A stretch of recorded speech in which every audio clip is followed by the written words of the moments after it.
Saudamos também os nossos internautas que estão nos acompanhando pela internet. Sabemos de muitos irmãos e irmãs que a cada semana acompanham os nossos cultos, que são transmitidos pela internet. Deus abençoe a todos os internautas. Abra sua Bíblia no livro, na carta de Paulo aos Efésios, capítulo 6, versículos 18 a 20. Carta de Paulo aos Efésios, capítulo 6, versículos 18 a 20. Glória a Deus.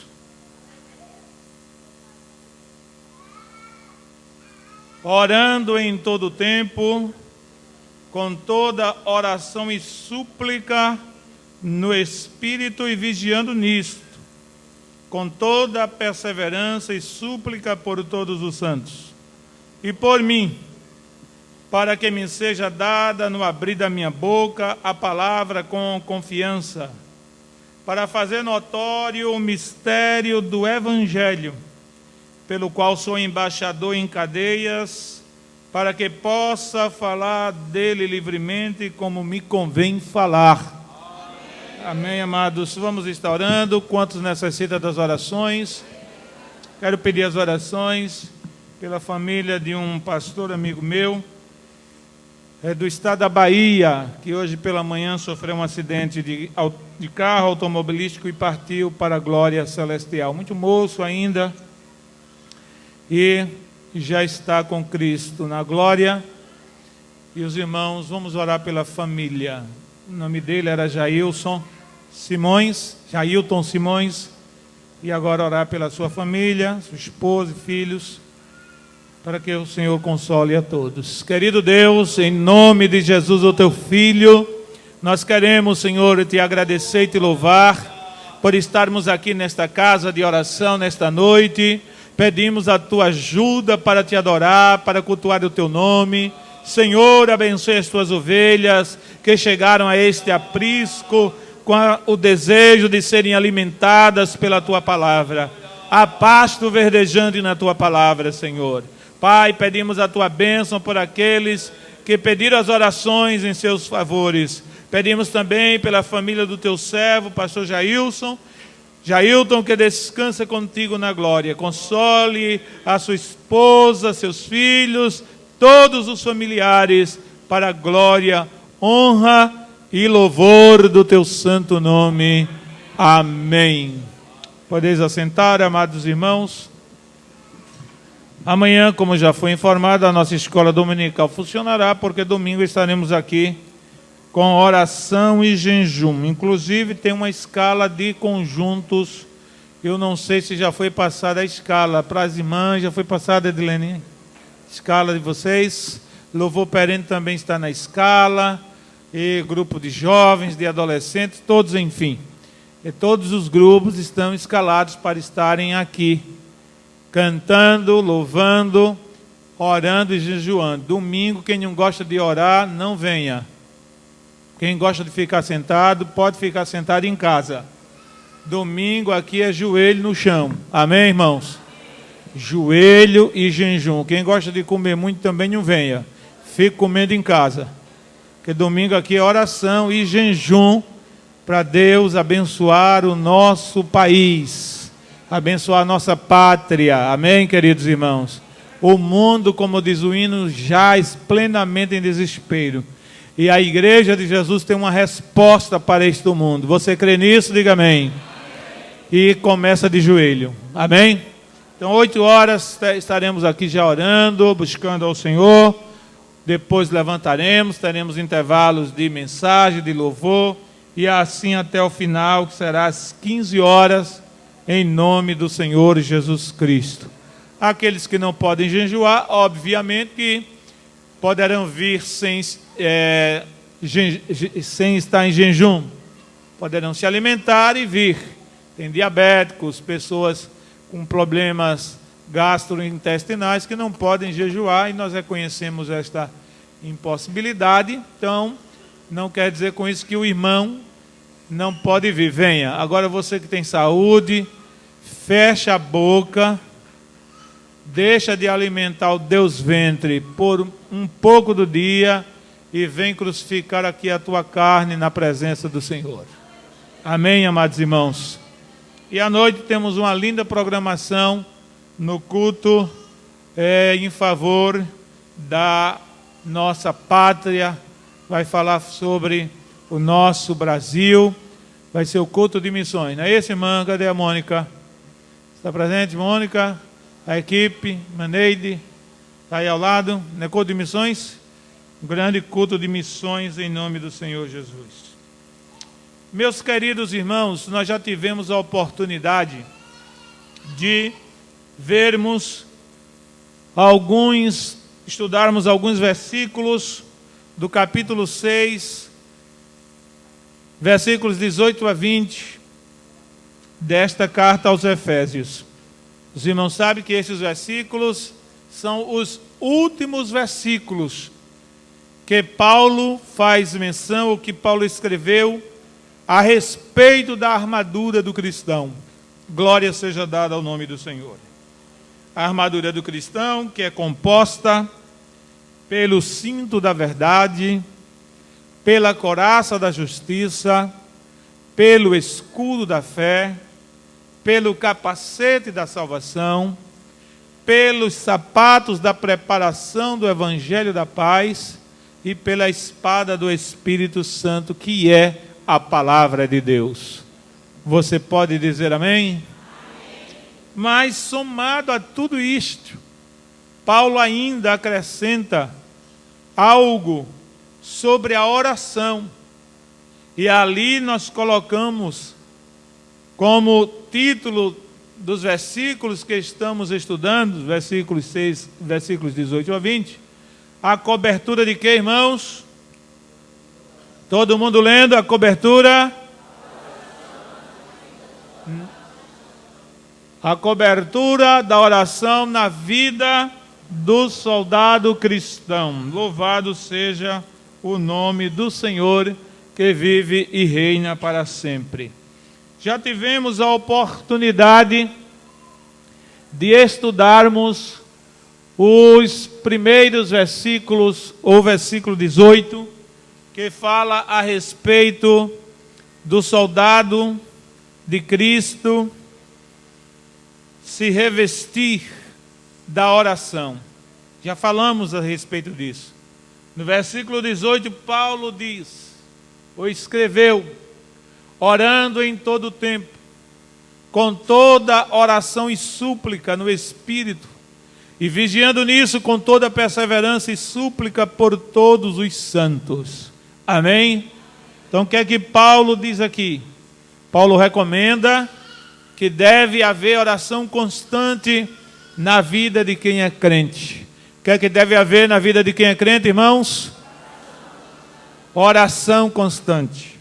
Como é que vai a sua vida de oração? Esta é uma pergunta importante e necessária para nós meditarmos a respeito dela. Tem achado tempo para orar? Eu não, pastor. Não. Sou muito ocupada. Sou por demais ocupado. Não tenho tempo de orar. Oro minimamente. A oração é muito pouca. Então eu disse aqui, e a igreja já sabe disso, porque isso é doutrina antiga. Pouca oração. Quer que vai ter pouco? Pouca oração, pouco. Muita oração e nenhuma oração. Pronto. Você é quem diz a quantidade de poder de Deus, ou do poder de Deus que você quer ter na sua vida. Quanto mais oramos, quanto mais buscamos a Ele, quanto mais estamos em sua presença, mais dele receberemos.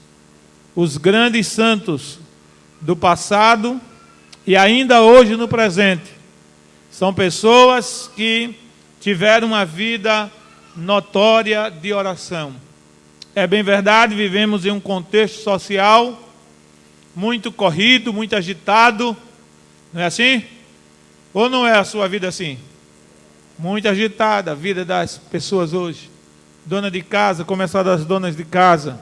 Tem que se levantar cedo, preparar o café do esposo, dos filhos que vão para a escola ou trabalham.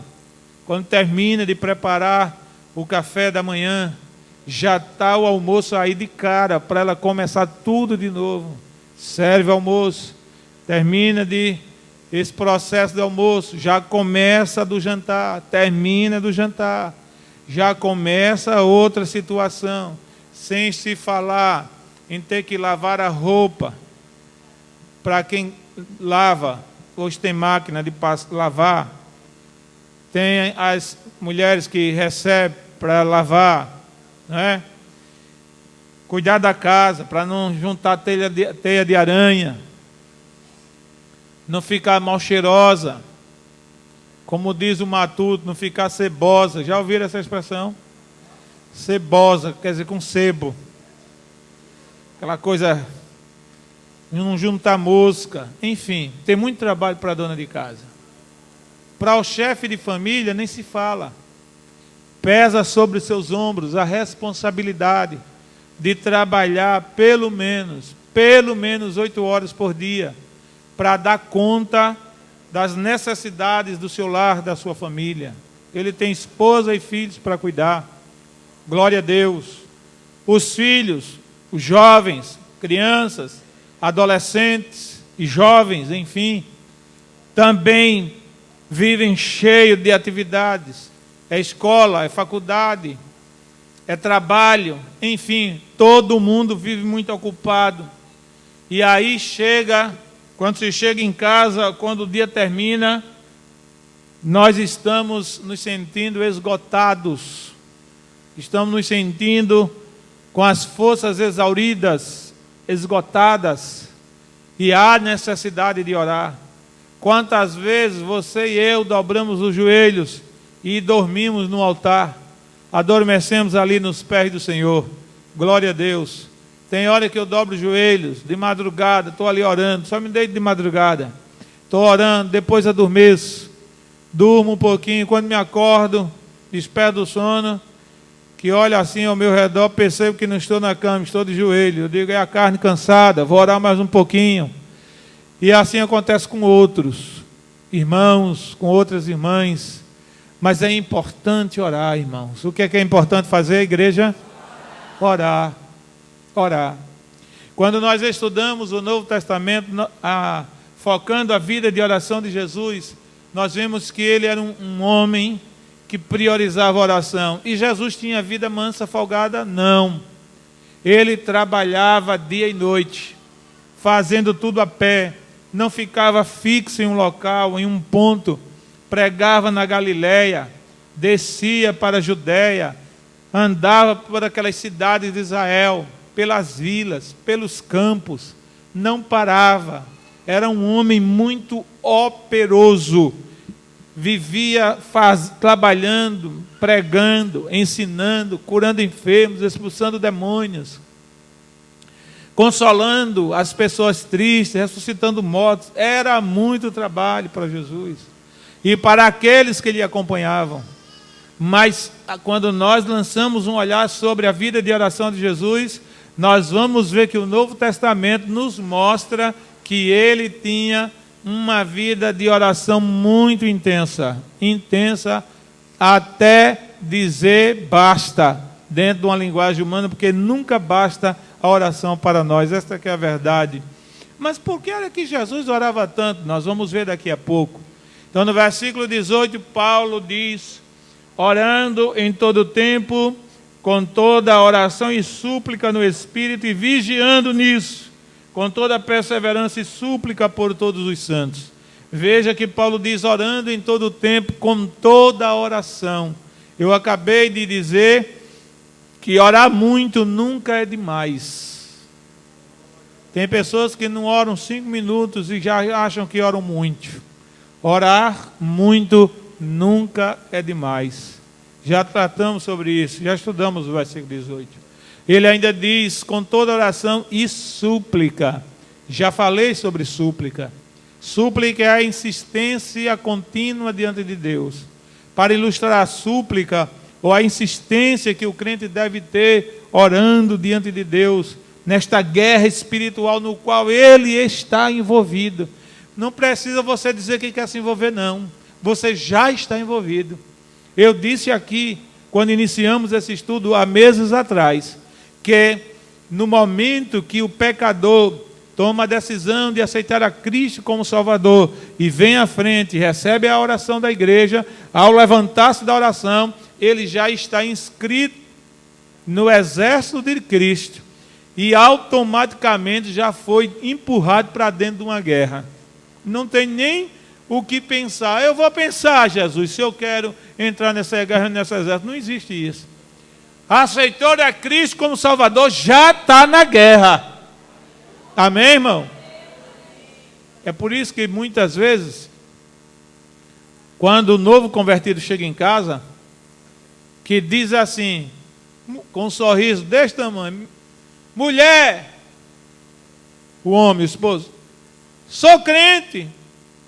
Ela bota a mão na cintura assim e diz: como é a história? Tu é o quê? Crente. Só me faltava essa. Quando o filho, o jovem, a jovem, filho, filha, chega em casa e diz: papai, mamãe, sou crente. Crente? Eu duvido você ser crente. Você não vai ser crente. Eu passei por esse processo. E vi um dia, eu na condição de jovem, crente, em uma cidade vizinha nossa, vi uma moça ser arrastada pelos cabelos de dentro da igreja pela sua mãe. Estava no culto de domingo, e a sua mãe chegou e pegou-a pelos cabelos e saiu puxando. Isso há 30 anos atrás. Então, é difícil um crente que aceitou a Cristo como Salvador não estar nesta guerra. Você chega no seu trabalho, aceita no domingo a Jesus, quando chega na segunda-feira no trabalho que diz que é crente, a água ferve. Quando chega na escola, na faculdade, que diz aos colegas, as críticas e as zombarias aparecem. Então, é uma guerra. É uma guerra. E à medida que o tempo vai avançando, essa guerra não vai diminuindo, ela vai aumentando ainda mais. Porque o nosso adversário, que é Satanás, ele luta com todas as forças para nos arrebatar da presença do Senhor. Não pense que o Senhor dá férias aos seus soldados. Soldados lá do mundo seculares, eles têm férias, 30 dias. Mas aqui não. Os soldados do Senhor Jesus, aqueles que estão alistados no seu exército, eles lutam durante toda a peleja, durante toda a vida. Se viver 30 anos, 40 anos, 50 anos de crente, é 50 anos de luta, de guerra espiritual. Não falta luta para quem é crente. Louvado seja o nome do Senhor. Por isso que alguém que é descrente ou um crente carnal, ao perceber ou ao observar a vida de um crente cheia de lutas e de dificuldades e de problemas, alguém que não tem o discernimento de Deus na vida, ou que mesmo não é crente, olha assim para essa pessoa que é crente, que enfrenta lutas constantes, diz assim: fulano, depois que tu foi crente, tua vida piorou. Já ouviu isso de alguém? Já ouviu alguém dizer isso a respeito de outrem? Depois que tu fosse crente, piorou a tua vida, viu, rapaz? Todo mundo gostava de tu, tu não adoecia, não faltava nada, era uma maravilha. Mas depois que tu fosse crente, essa é a mensagem de Satanás, querendo enganar o guerreiro do Senhor, o servo de Deus, a serva de Deus. Mas, irmãos, esta luta nós estamos nela, e Paulo diz que somos mais do que vencedores por aquele que nos amou. Amém?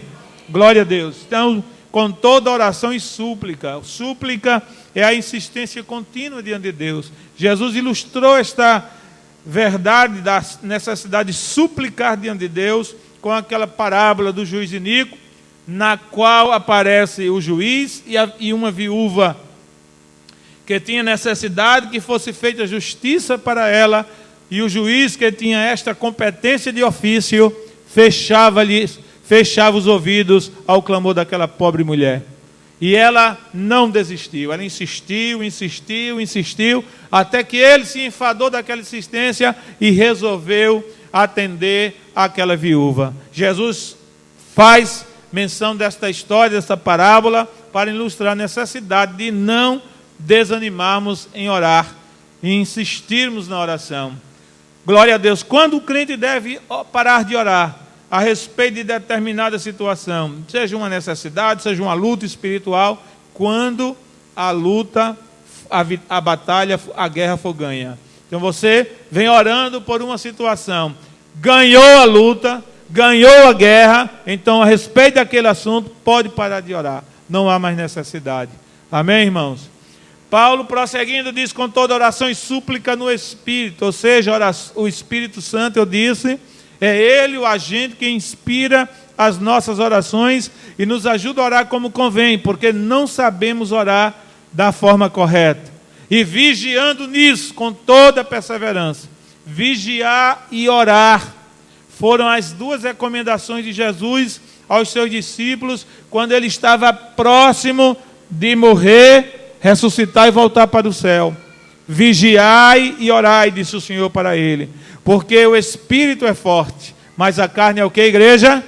A carne é fraca. E a oração com a vigilância, elas são importantes, as duas juntas são importantes para o crente vencer essa guerra. Se eu vigio, mas não oro, perco a guerra. Se eu oro, mas não vigio, também vou perder a guerra. Eu preciso orar e vigiar. Eu preciso vigiar e orar. Se eu estou vigiando, eu vejo quando o inimigo chega com as suas astutas ciladas, seus ataques sutis. E orando, eu venço os ataques do inimigo. Amém, irmão? Glória a Deus. Muito bem.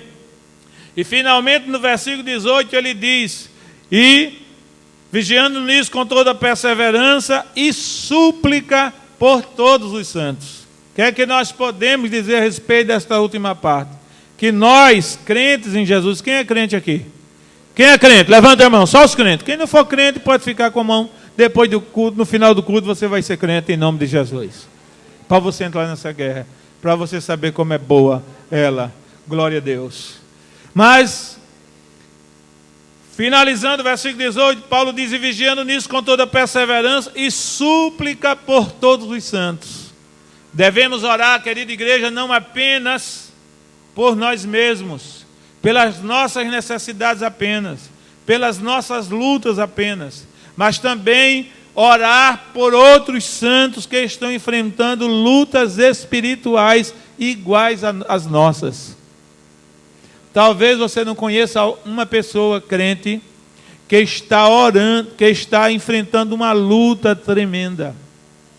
Mas o Espírito Santo de Deus fala com você nesta hora e diz assim: não ore apenas por você. Quando estiver orando, ore por você, mas ore por outras pessoas. Pergunte, irmãos, ao Espírito Santo por quem você deve orar, se é que você não sabe da necessidade de alguém. Quantas vezes, irmãos, eu vou falar da minha experiência.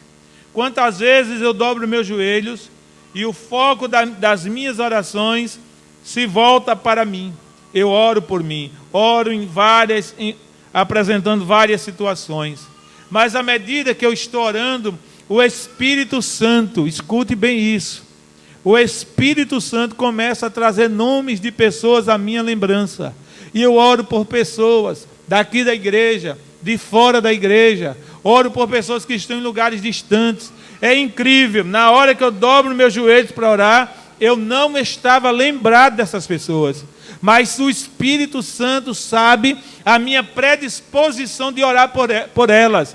Por isso, Ele lembra-me de orar, ou me lembra de orar em favor de outras pessoas. E isto é muito importante. Amém, irmãos? É muito importante. Um certo pastor, seu filho foi para a guerra. Ele era um pastor americano. Seu filho foi para a guerra. O moço era crente, estava alistado no exército, era soldado do exército americano. e o exército foi enviado para uma guerra fora, e aquele moço foi convocado para ir à guerra. E foi embora, despediu-se da sua família, foi embora para a guerra, e certa noite, por volta de umas 2 horas da madrugada, essa história eu li, seu pai, que estava deitado, porém acordado, sentiu a necessidade de dobrar os joelhos e orar. Levantou-se da cama, dobrou os joelhos, ficou orando ao Senhor, e com aquela angústia na sua alma, sem saber por quem devia orar, e aí o Espírito Santo disse: ore por seu filho. E ele começou a orar pelo filho, orar. Amanheceu de orando, quando sentiu paz no coração, voltou a deitar-se, e o tempo passou, a guerra lá terminou, o moço voltou, e quando chegou em casa, foi relatar as experiências dolorosas que tinha passado na guerra. E ele disse assim: a mais difícil experiência que ocorreu comigo foi em um momento de uma batalha lá, de um conflito que eu estava enfrentando junto com os companheiros, os inimigos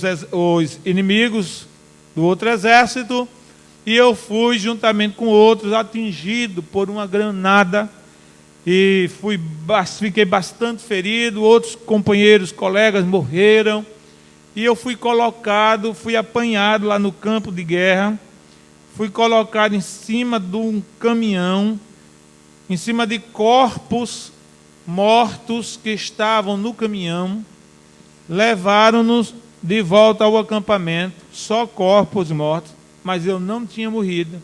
Mas eu estava tão ferido, disse o moço, que os meus superiores pensaram que eu estava morto. E aí cavaram uma vala bem grande, colocaram os corpos mortos, inclusive o meu, lá naquela vala, para no outro dia haver-se uma cerimônia religiosa rápida, porque tinha um capelão, e depois sepultar todos aqueles corpos ali mesmo. E de madrugada, eu ali, quase morto, semi-morto, mas vivo, um companheiro, soldado, sentiu-se inquietado para ir olhar os corpos daquela vala. E ele levantou-se da sua cama e foi olhar corpo por corpo. E quando chegou em mim, ele percebeu que eu arquejava com muita dificuldade. Me tirou do meio dos mortos, me levou para o hospital, os médicos cuidaram de mim, eu me recuperei e escapei. Quando ele estava fazendo esse relato, o seu pai perguntou: meu filho, você lembra-se da data? Ele disse: lembro, porque eu não podia esquecer a data que isso ocorreu. Foi no dia tal, e às tantas horas da madrugada, foi quando eu fui dado por vivo, percebeu o companheiro que eu estava vivo. E o pai logo concluiu isso: meu filho, eu estava deitado nesse dia e nessa hora, quando o Espírito Santo me levantou, me fez levantar da cama, eu dobrei os joelhos, sem saber por quem devia orar, e o Espírito Santo disse assim: ore por fulano, era você. Eu comecei a orar: Pai, tenha misericórdia dele, ele está numa guerra, o conflito que estiver existindo, guarde meu filho, poupe. E orei a noite toda, e Deus trabalhou em seu favor. Então, irmãos, é importante não apenas orar por nós mesmos, não é? Mas orar também pelos outros. Jesus orava por ele, mas também nós vamos encontrá-lo no Novo Testamento, nos Evangelhos, orando pelos seus discípulos. A oração, nesse sentido, nós podemos tomar a oração do capítulo 17 do Evangelho de João, que é conhecida como a oração sacerdotal, na qual Jesus se coloca diante de Deus e ora por todos os seus discípulos. Uma oração profunda, uma oração linda, uma oração maravilhosa. E os discípulos foram vitoriosos porque Jesus orava por eles. Outro exemplo forte que nós podemos dar nesta noite para os senhores e para as senhoras que me escutam aqui na igreja e aí na internet, é que quando Jesus está prestes a ser preso e declara isso para os discípulos, informa isso para os seus apóstolos, Pedro logo se adianta e diz: Senhor, de maneira nenhuma o Senhor pode morrer. E Jesus disse: arreda-te, Satanás, para trás de mim, porque não compreendes as coisas de Deus. E depois, em um outro momento, Jesus disse para Pedro: Pedro, Satanás pediu para se andar com a sua vida, mas eu roguei ao Pai por você, e quando você se converter, diga isso aos seus irmãos. Louvado seja o nome do Senhor. Então, irmãos, a oração é tão importante, esse ministério de intercessão é tão importante na vida de Jesus, foi tão importante na vida de Jesus, que ainda hoje Ele é o nosso intercessor diante de Deus o Pai. Leiam a carta aos Hebreus e vocês vão ver isso nitidamente. Não só são apenas as nossas orações que nos mantêm de pé, até porque se Deus dependesse só das nossas orações, que são poucas e muitas vezes medíocres, limitadas demais, Deus não faria nada, pouquíssimas coisas em nosso favor. Mas há um intercessor diante de Deus, o Senhor Jesus, que está sentado à direita do Pai, aleluia, intercedendo por você, intercedendo por mim. Quando eu e você dobramos o joelho e dizemos assim: Pai, em nome de quem? Em nome de quem, igreja? De Jesus. Veja que todo crente começa orando assim. Deus não resiste a esta oração, na qual o nome de Jesus é apresentado como mérito para Deus nos ouvir. Em nome de Jesus. Mas além disso, Ele está lá orando, orando, orando, intercedendo por mim, por você, e Deus nos dando livramento, vitória, escape. Glória seja dada ao nome do Senhor. Amém, irmãos. Quando eu não oro, quando você não ora, quando alguém deixa de orar por nós, mas há um que ora permanentemente por nós. É por isso que estamos aqui. Amém? Glória seja dada ao Senhor por isso. Jesus, Ele ensinou os seus discípulos acerca da prioridade da oração na vida particular. Já falamos sobre isso. Mas Ele mesmo orava. Já também falamos sobre isso. E no ponto seguinte, veja o que é que nós temos da parte da palavra de Deus para nós. Como é que diz aí? A igreja deve orar por seus líderes. Paulo pediu aos cristãos que orassem por eles, aos crentes de Éfeso, por eles. Veja aí, está com a Bíblia aberta? No versículo 18 ele diz aos crentes de Éfeso: orando em todo o tempo. Em outras palavras, orem vocês, todo o tempo, para vencer essa guerra. Mas Paulo não pede apenas que eles orem por eles próprios, como eu acabei de falar. Paulo também diz, no mesmo versículo 18, e por todos os santos, quer dizer, os outros irmãos. E ele também, no versículo 19, diz, e por. Então ele pediu aos cristãos lá de Éfeso que orassem também por ele. Glória a Deus. Orassem por ele. E essa oração que Paulo pede em seu favor como líder daquela igreja naqueles dias, do cristianismo naqueles dias, ela é uma oração representativa. O que é que eu quero dizer com isso? Que quando Paulo pede oração por ele, que era um líder espiritual do povo de Deus, ele está dizendo para a igreja de lá do passado, e está dizendo para a igreja do presente e hoje: orem pelos líderes. Orem pelos líderes. Orem pelos líderes. Veja os versículos 19 e 20 ainda. A razão pela qual, ou as razões pelas quais o apóstolo Paulo pede oração por ele. para que me seja dada no abrir da minha boca a palavra com confiança. Então, a igreja deve orar por seus líderes, para que eles tenham mensagem. Amém, irmãos? Você frequentaria um culto que soubesse que o dirigente desse culto, o pregador desse culto, não tem mensagem? O que é que você diria? Eu vou não, porque eu vou perder meu tempo. O irmão não diz nada. Como diz as histórias de Carochinha, entra pelo pé do pinto, sai pelo pé do pato, não diz nada. Não é? Toda semana a mesma coisa, o mesmo pasto seco, né? Sem nenhuma vitamina, sem nada. Então você diria, eu não vou lá. O que é que eu vou fazer lá? Um professor, uma professora de escola dominical, que toda semana diz as mesmas coisas. O que é que você vai fazer na classe? O que é que o aluno tem de atrativo em frequentar a classe? Não é? Então, Paulo pede as orações à igreja de Éfeso para que ele possa,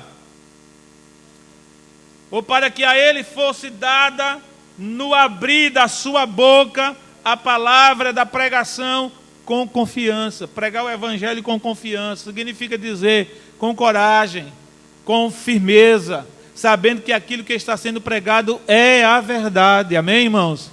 Um pregador que prega a palavra com confiança. A igreja recebe a palavra também da mesma forma, com confiança. A igreja sai dizendo assim, eu vou crer, porque o pastor pregou e eu vi que ele pregou crendo na palavra. O pregador pregou com ousadia, ele pregou mostrando que crê, e eu vou fazer conforme foi pregado.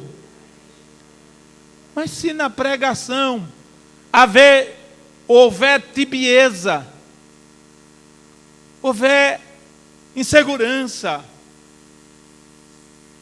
o pregador dizer assim, ó irmão, eu acho que isso aqui é verdade. Ó irmão, vamos ver se a gente fazendo isso dá certo. Você recebe uma mensagem dessa? Que não passa confiança? Mas, amados irmãos, notem bem, que para o pregador, seja o pastor, o presbítero, o diácono, seja qualquer pregador da palavra, aquele que está incumbido de pregar a palavra, para que ele pregue a palavra com confiança, ele mesmo precisa orar, e a igreja precisa orar por eles. Quando vai ter festa na igreja, e convidam pregadores de fora, eu começo a orar dias antes, pelo pregador que virá pregar a palavra. Quando alguém me convida para pregar fora, eu começo a orar em meu favor, Senhor, dai minha mensagem. Quando eu tenho que pregar cada vez aqui neste púlpito, eu oro a Deus, Deus me dê a palavra, me dê a mensagem. Eu não tenho a mensagem, me dê a mensagem, Senhor. Louvado seja o nome de Jesus. E o Senhor dá, então o pregador ora, a igreja ora pelo pregador, pelo pastor, pelos líderes, e a palavra, a mensagem chega e alimenta o rebanho fica forte, o rebanho fica robusto. Louvado seja o nome do Senhor. Ore pelo seu pastor, para que Deus dê mensagem a ele. Porque quando eu vejo a palavra, procuro ver o significado da palavra pastor em latim. Pastore, latim, significa aquele que dá alimento. O pastor é aquele que dá alimento. E para o pastor dar alimento, ele precisa buscar esse alimento. E ele precisa regar esse alimento com lágrimas e oração. Louvado seja o nome do Senhor. Jonathan Edwards, um avivalista do século XVIII. Ele não era apenas um pregador, ele não foi apenas um teólogo, mas ele também foi um intelectual, porque ele foi um dos fundadores de uma grande universidade, a Universidade de Oxford, na Inglaterra. Veja que fundar uma universidade não é para qualquer pessoa. Mas não obstante a bagagem intelectual e acadêmica que Jonatas Edwards tinha. Ele era um homem usado nas mãos de Deus. E ele, através de uma mensagem que ministrou na Catedral de Westminster, em Londres, salvou a Inglaterra de uma guerra civil. Você já pensou, irmãos, uma mensagem de um pregador salvar uma nação? Logo deduzimos que não é qualquer pregador, não é qualquer mensagem que salva uma nação. Jonatas Edwards, ele orou e jejuou muitos dias. E convocou o povo, mandou avisar o povo: tal dia pregarei um poderoso sermão na Catedral de Westminster.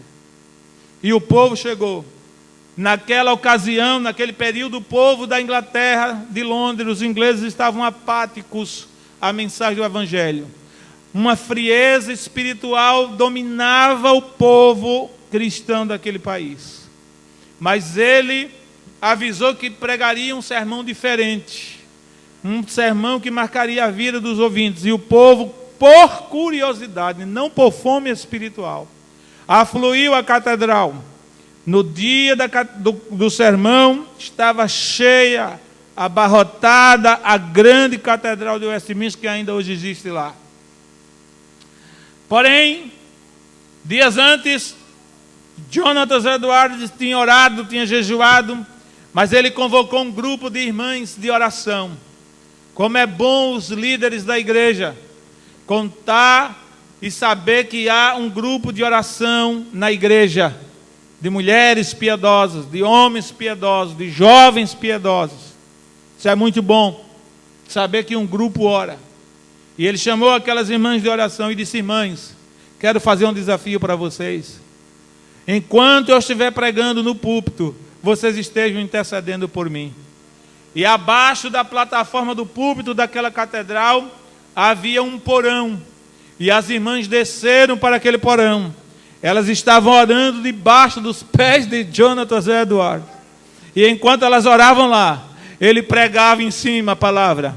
E ele pregou um sermão intitulado Pecadores na mão de um Deus irado. Por aí vocês imaginem o conteúdo daquele sermão, daquela mensagem. E quando ele terminou de pregar, diz os historiadores que os cristãos frios e desviados da Inglaterra estavam agarrados às colunas daquela catedral e nos bancos daquela igreja, com medo de caírem no inferno, porque eles estavam vendo o inferno aberto diante deles. Saíram daquele culto inflamados com a mensagem de Jonatas Edwards. E cada um daqueles foi encarregado de levar essa mensagem adiante, e um grande avivamento começou naquele país, e o avivamento salvou aquela nação. Amém, irmãos? Orem pelos líderes, para que Deus dê palavra. Orem pelo pastor. Orem pelos presbíteros. Orem pelos diáconos. Orem pelos pregadores do Evangelho, para que eles tenham mensagem no abrir da boca. Mensagem não mecânica, não mensagem criada pela mente humana, mas mensagem vinda do céu. Louvado seja o nome do Senhor.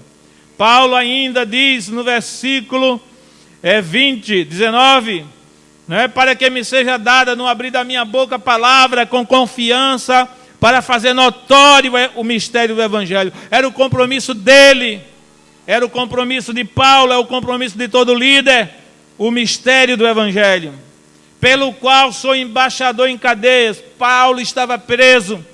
Quando ele escreveu esta carta aos Efésios, ele estava em uma cadeia romana, em uma masmorra romana.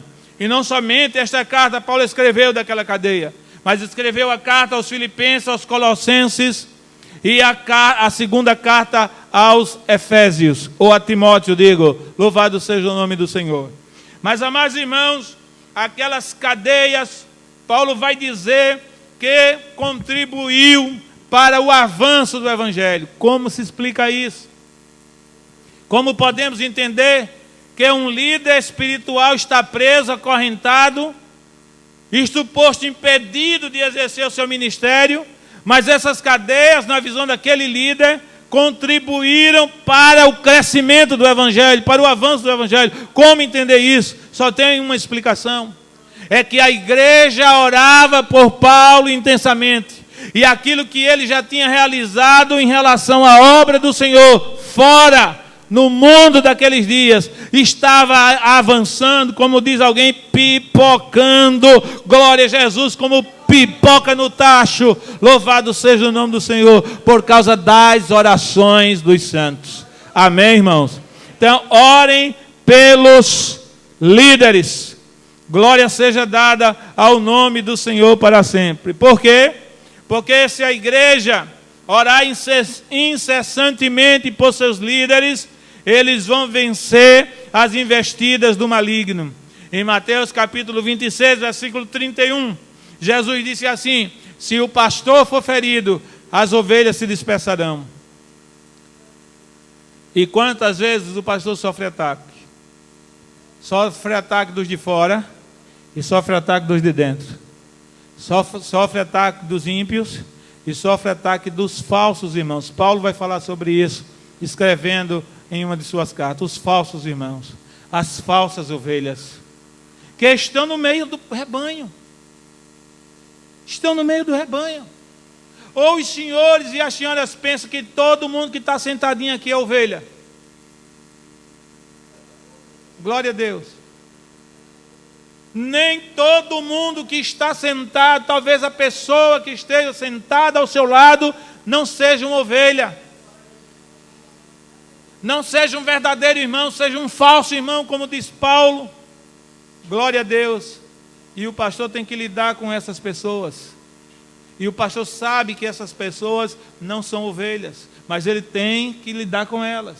Não pode expulsá-las, não pode discriminá-las, não pode atacá-las. Glória a Deus. É difícil ser pastor. É difícil saber que alguém falou mal de você. É difícil saber que alguém lhe criticou. É difícil saber que alguém desejou o seu mal.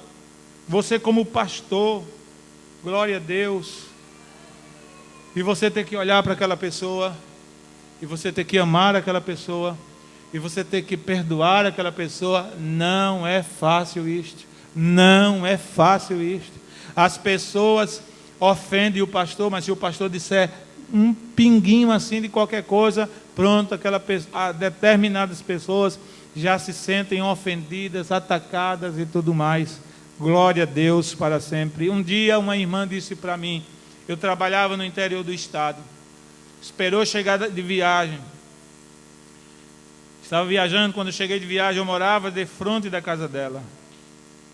Quando eu cheguei de viagem,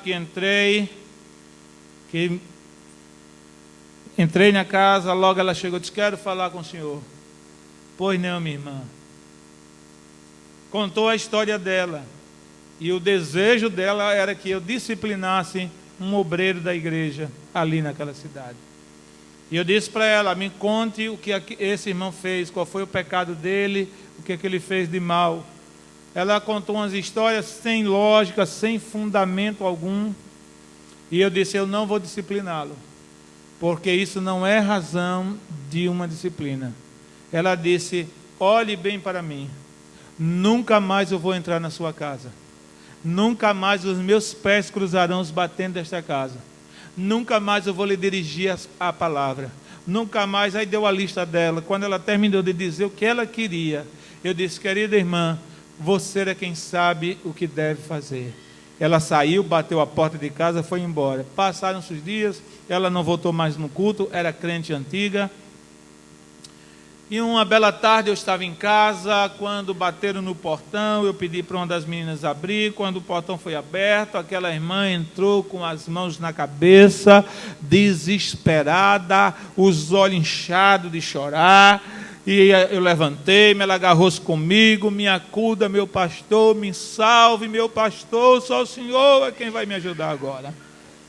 Quando ela controlou-se, fez a exposição do problema dela, e eu, com 2 palavras, resolvi o problema daquela irmã. E hoje, quando ela me vê, só me falta botar num andor e acender uma vela nos meus pés. Quem sabe que o que você hoje está passando não foi porque você se levantou contra o seu pastor. Talvez você não se revelou.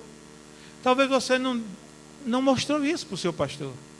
A sua falsidade, a sua hipocrisia.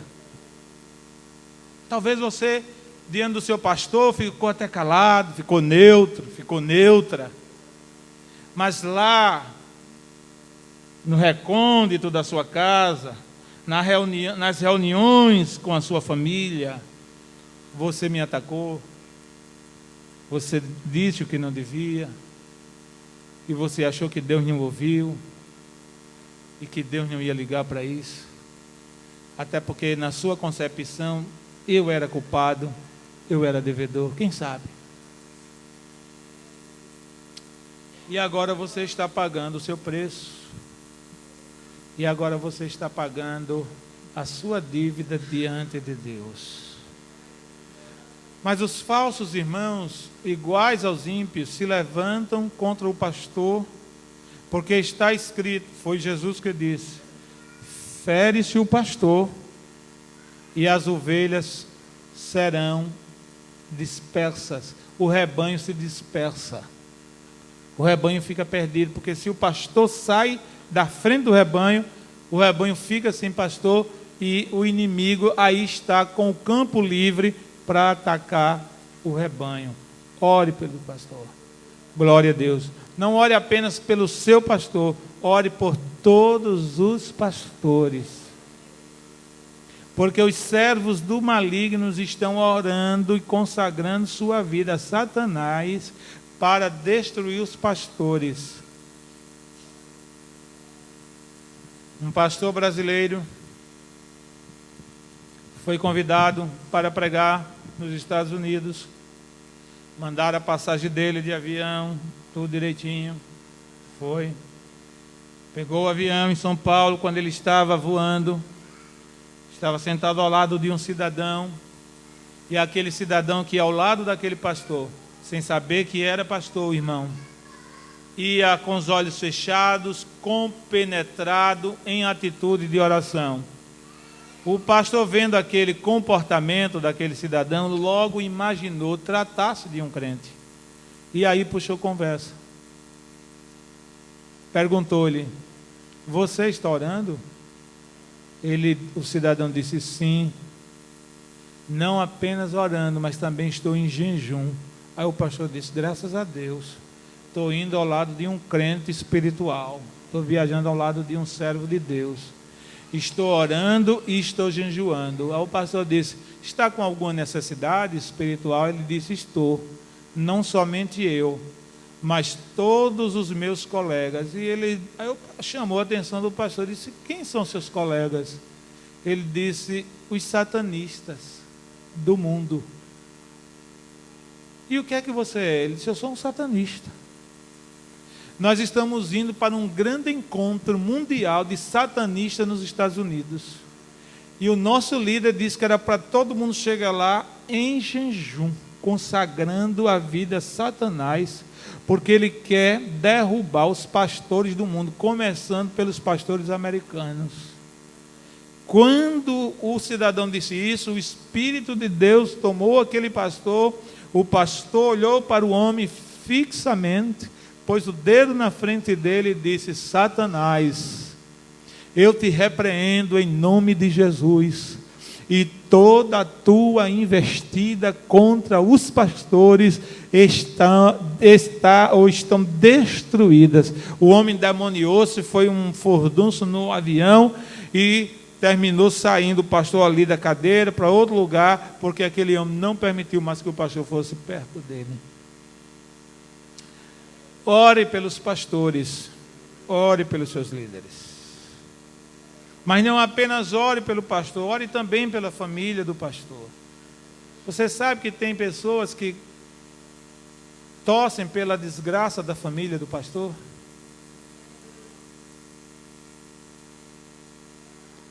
Porque sabe que se a família do pastor sofrer qualquer prejuízo, automaticamente o pastor sofre. São os inimigos do pastor. Glória a Deus.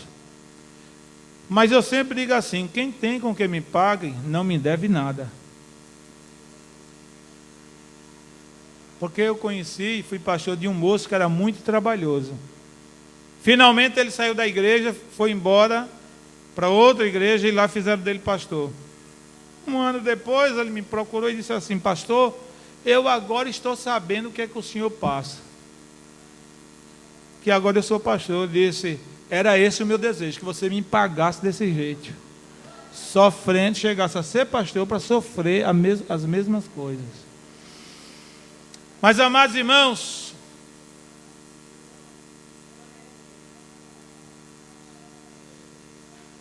nós vamos adiante, o último tópico. Vamos ver os inimigos da oração que precisam ser vencidos. Inimigos de quem? Inimigos de quem? Da oração. Dá uma olhadinha aí para ver se algum inimigo desse já está lhe vencendo. Qual é o primeiro inimigo? Falta de quê, irmãos? Falta de tempo. Chegai-vos, pois, a Deus. Ou melhor dizendo, buscai ao Senhor, enquanto se pode, invocai-o enquanto está. É o que Deus fala para nosso coração através do profeta Isaías. Buscai ao Senhor enquanto se pode achar, invocai-o enquanto está perto.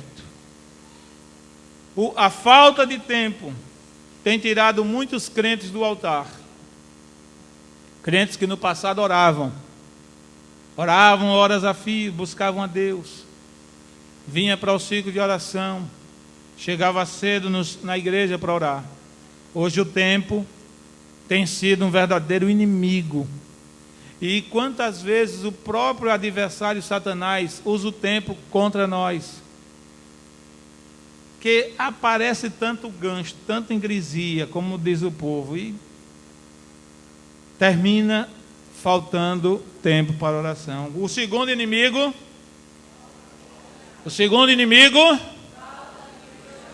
falta de prioridade à oração.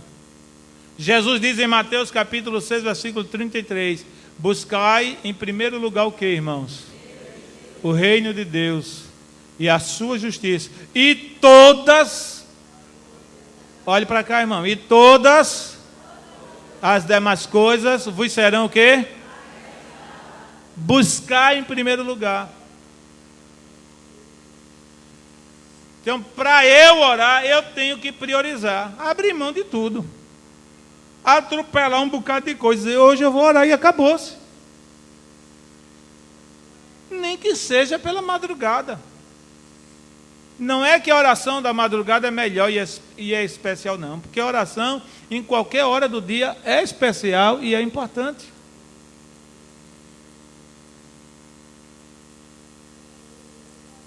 Comece a fazer uma programação de oração. Se não dá para orar pela manhã, vou orar à tarde. Se não dá para orar à tarde, vou orar à noite. Faz um jejum de novela, irmã. Faz um jejum de novela.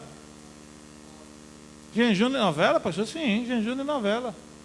Diga assim para você mesmo, Senhor, e para Deus: Senhor, esta semana, o horário que eu dedico à novela, para assistir aquela novela tão boa, aquela novela tão maravilhosa, aquela novela tão edificante, aquela novela que só tem gay, que só tem prostituta, que só tem amante, que só tem traidor, que só tem sangue, aquela novela que me faz um bem tremendo. Eu vou fazer um jejum nela, no horário dela, que eu tenho que parar tudo. Eu tenho que parar tudo no horário dela. Eu esqueço o marido, esqueço o filho, esqueço louça, esqueço isso, esqueço aquilo, esqueço até de mim mesma. Eu vou fazer um jejum dela. No horário dela eu vou entrar no meu quarto e vou orar ao Senhor. Minha querida irmã, e meu querido irmão também, porque outro dia eu fui procurado por um irmão daqui. Ele disse assim: eu quero falar com o senhor. Um irmão casado, jovem, membro da igreja, Levei ao gabinete aqui. E ele disse: pastor, eu não sei o que é que faço da minha vida. Eu estou frio. Estou sem ânimo para vir à igreja. Olha, pastor, não tenho. E eu não estou querendo mais continuar nisso. Aí eu comecei a dizer: meu irmão, ore a Deus. Dê um conselho, né? Fui aconselhá-lo. Ele disse: mas pastor, meu grande problema, sabe o que é? Eu estou com vergonha de lhe dizer, mas eu vou ter que lhe dizer que eu quero ter vitória. E eu pensei que era pecado. Mas não era pecado. Ele disse que eu sou viciado em novela, pastor. Olha, pastor, minha esposa não é tão viciada em novela, porque ela perde e tal, mas eu não, pastor. Eu sou um homem viciado em novela. Eu olhei para a carinha dele, me deu vontade de eu dizer: porque você não tem vergonha nessa sua cara? Mas me deu uma vontade de dizer, mas eu digo: eu não vou dizer não, que eu vou ofendê-lo. Então novela não é só problema de mulher não, é problema de homem também. Porque os homens hoje estão tudo querendo parecer com mulher, sim ou não? Os homens estão querendo tomar o lugar das mulheres? Eu vi na internet agora por esses dias. Na Austrália foi lançada uma marca de roupa íntima, lingerie para homem. A foto lá dos cabras de sutiã e calcinha. Lingerie para homem. Quem quiser, depois eu dou o endereço da loja. E eu sei que aqui ninguém quer não um negócio, uma desgraça dessa. Mas, amados irmãos, dê prioridade à oração. Ore. Ore e vença também este inimigo. E finalmente, o último inimigo que precisa ser vencido chama-se o quê?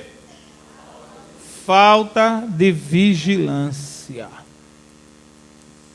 Eu preciso vigiar para orar.